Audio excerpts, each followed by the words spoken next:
বাজারে ভোগ্যপণ্যের সংকট না থাকলেও সব ধরনের পণ্য কিন্তু হচ্ছে চড়া দামে। ফলে নিত্যপণ্যের বাজারে এখনো মিলছে না স্বস্তি। এক পণ্যের দাম কমলে বাড়ছে অন্যটি।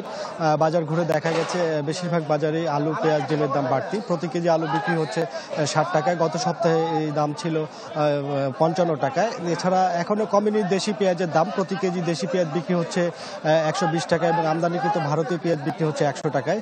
এছাড়া আদার দাম কিছুটা কমলেও রসুনের দাম বেড়ে বিক্রি হচ্ছে প্রতি কেজি 220 থেকে 230 টাকায়। গত সপ্তাহে যা ছিল 180 থেকে 200 টাকায়।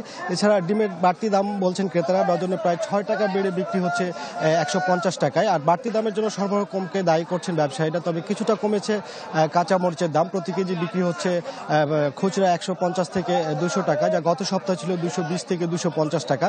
তবে দাম না কমলেও আগের মতো বাড়তি দামে বিক্রি হচ্ছে সব ধরনের শাকসবজি। দু একটি সবজি বাদে সব ধরনের সবজি এখনও 50 টাকার ওপরে বিক্রি হচ্ছে। এছাড়া ইলিশের দাম কেজিতে 3 থেকে 400 টাকা কমলেও সব ধরনের মাছের দামই চলতি সপ্তাহে বেড়েছে কেজিতে 20 থেকে 50 টাকা।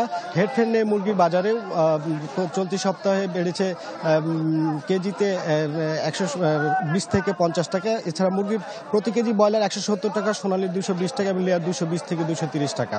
তো এমন পরিস্থিতিতে নতুন সরকারের কাছে স্বাভাবিক বাজার ব্যবস্থাপনা এবং নিয়মিত বাজার মনিটরিংয়ের দাবি জানিয়েছেন ভক্তরা। শোভন। আনোয়ার, আপনাকে ধন্যবাদ। দর্শক, নিত্যপণ্যের খবর জানাতে চাঁপাইনবাবগঞ্জ থেকে যুক্ত হয়েছিলেন সহকর্মী আনোয়ার হোসেন। ঢালাইয়ের সেরা প্রিমিয়ার সিমেন্ট।